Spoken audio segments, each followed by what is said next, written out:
Hey there folks, how you doing today? Hope all is going well for you. Welcome back to the channel. Today we have a tool review here. This is a Star One Universal Sight Pusher. It says it works for SIG, Glocks, 1911s, and others. Made in China. Open it up here, show you what we've got. The item in the box pretty much looks like the Amazon ad, which we bought this one on sale for, I think it was like $28 plus tax, so just over $30. The platform that we utilized this tool on was one of the ones listed on the description, as a matter of fact. Due to some recent censorship issues we've had here on the TubeAView, I'm not going to show you the tool in action, but rather I'm going to give you some commentary about what we discovered. This particular tool is a budget alternative to a sight pushing tool. There are others such as the Wheeler sight tool, which are much better. I would recommend one of those over this. I would recommend drifting the sights with a punch over this thing. But while we've got it here, let me go over what we have. We have a cast aluminum block that has some minor machining work done to it. And then we have some basic hardware type nuts and bolts holding it together, and a little steel block that works as the sight pushing tool. So issues that we ran into with this, well, you can adjust the blocks here up and down to help you position the slide for optimal positioning of the sight pusher tool.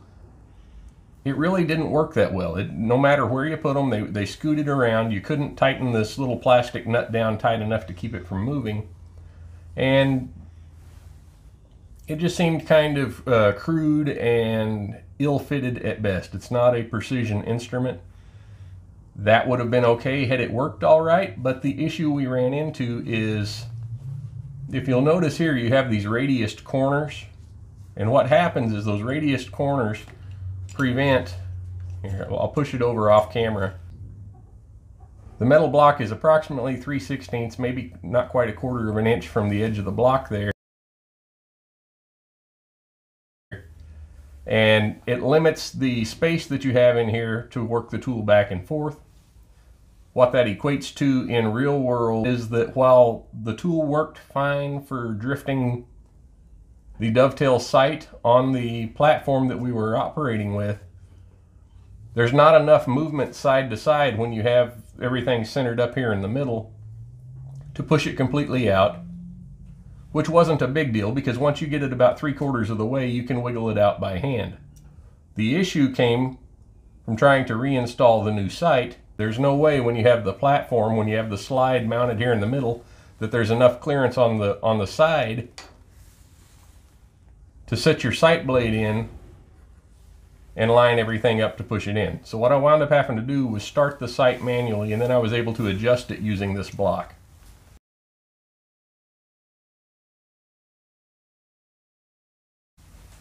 So while this is a very budget-friendly option for a sight pushing tool, I really don't think it worked very well. It comes with these little rubber pads to go on the blocks to prevent marring or scratching the finish of your item. And they didn't work at all. The glue on the back of them didn't stick to the metal. They were scooting all over the place, and I wound up taking them off.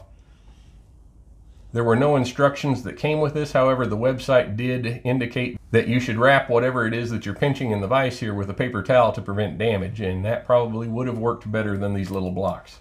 So at the end of the day, I wasn't impressed with it. It certainly wasn't worth $30. You'd be much better off with a punch and a hammer.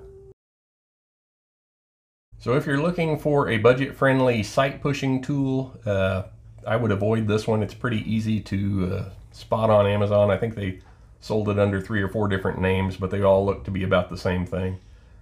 My recommendation, if you're serious about it and you don't want to use a punch, save your money for a little while and buy the Wheeler tool. Otherwise, maybe get one of the knockoff tools that's made in the same style as the Wheeler tool. But this just really didn't have much to offer in terms of fit and finish.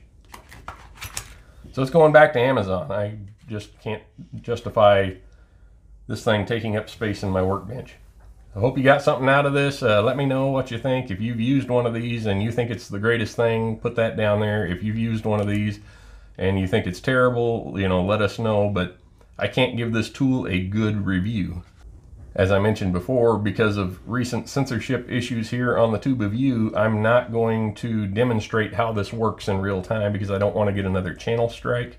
So you'll just have to take my word for it that it was used and it just really didn't work as it should have.